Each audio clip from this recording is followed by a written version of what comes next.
Assalamualaikum warahmatullahi wabarakatuh.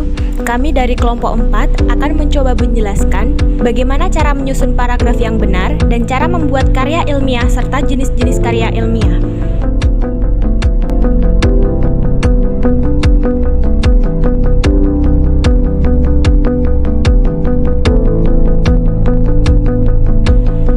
Yang pertama adalah cara menyusun paragraf yang benar. Paragraf ialah kumpulan beberapa kalimat yang secara bersama-sama mendukung satu kesatuan gagasan. Adapun syarat-syarat paragraf meliputi kesatuan, pengembangan, kepaduan, kekompakan, dan pengembangan paragraf. Kesatuan. Setiap paragraf mengandung satu gagasan dasar dan sejumlah gagasan pengembang. Gagasan dasar itu dikemukakan ke dalam kalimat topik. Gagasan pengembang dikemukakan ke dalam kalimat pengembang. Kalimat satu dengan yang lain harus saling berhubungan. Yang kedua, pengembangan. Gagasan dasar dinyatakan ke dalam kalimat topik dan gagasan pengembang dinyatakan ke dalam kalimat-kalimat penjelas atau lanjutan. Yang ketiga, kepaduan atau koherensi. Kepaduan atau koherensi adalah keserasian hubungan antar gagasan dalam paragraf, yang berarti pula keserasian hubungan antar kalimat dalam paragraf. Pembentukan paragraf berasal dari kalimat-kalimat yang saling mendukung satu dengan lainnya. Hubungan kalimat-kalimat itu agar terlihat serasi, maka harus dipadukan. Kepaduan tersebut diwujudkan dalam hubungan antar kalimat yang membentuk paragraf.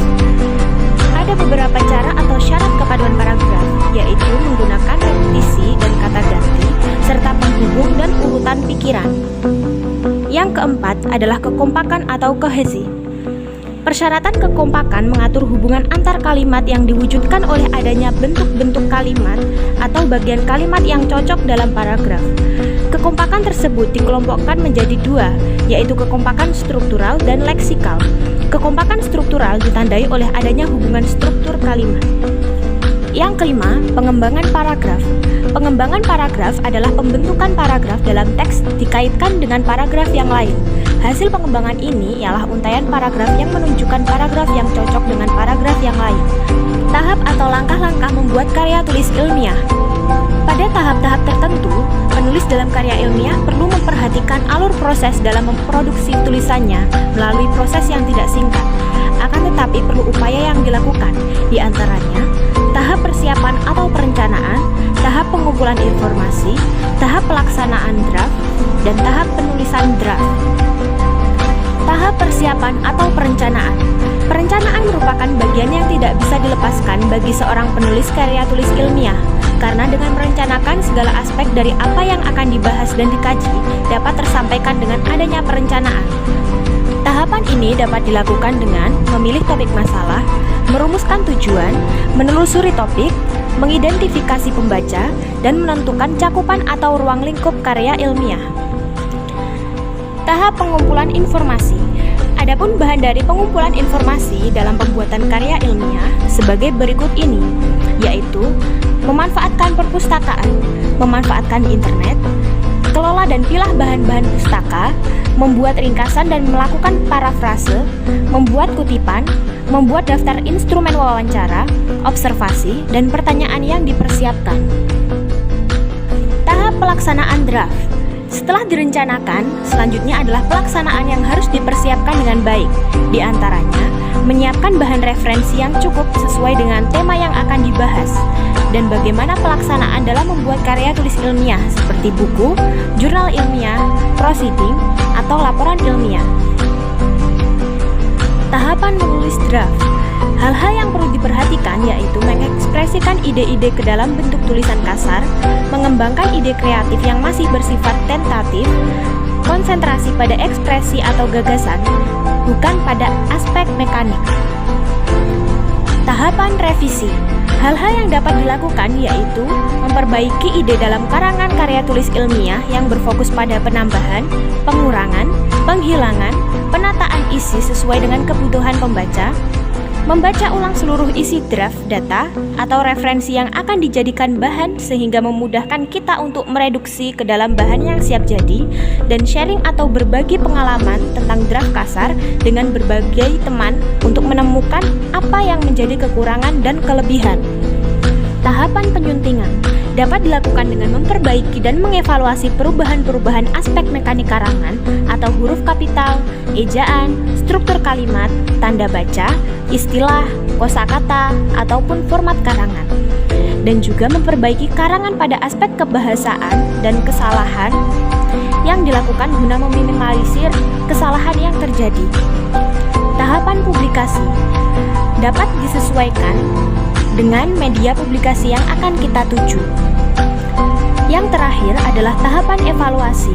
Evaluasi dapat mengukur kemampuan kita untuk bisa mengerjakan maupun menyelesaikan apa yang bisa kita lakukan, yang seterusnya melakukan perbaikan agar apa yang kita kerjakan menjadi terukur dan maksimal. Jenis-jenis karya tulis ilmiah. Yang pertama adalah makalah. Kajian makalah berkaitan tentang masalah ilmiah yang ada di sekitar lingkungan kita, dan cara menulis ilmiahnya biasanya menggunakan olah pikir deduktif dan induktif.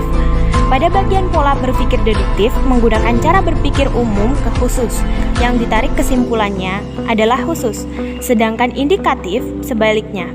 Cara kerjanya ialah khusus ke umum yang menjadi kesimpulannya ialah cakupan umumnya yang lebih luas.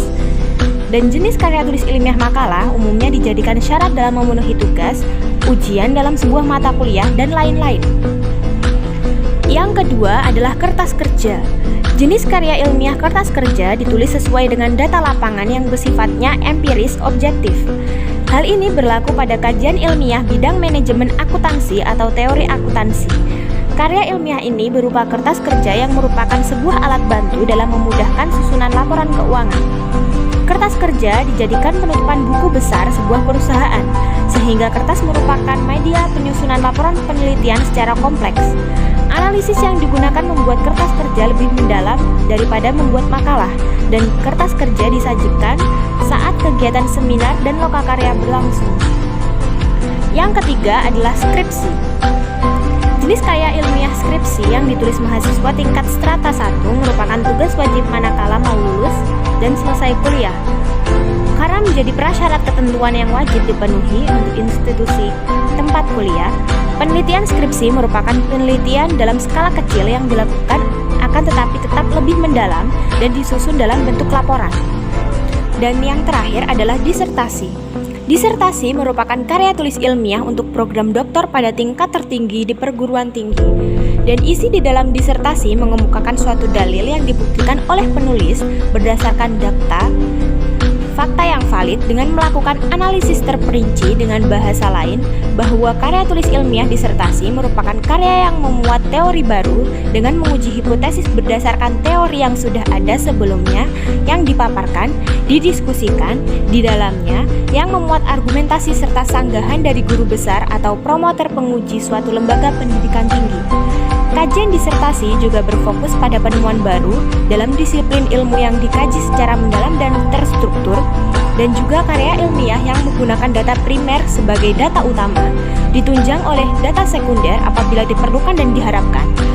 Karya disertasi ditulis dalam bahasa Indonesia, bahasa Inggris, maupun yang lain dengan baik dan benar. Sekian penjelasan kelompok kami tentang bagaimana cara menyusun paragraf yang benar dan cara membuat karya ilmiah serta jenis-jenis karya ilmiah. Ada kurangnya mohon maaf. Wassalamualaikum warahmatullahi wabarakatuh.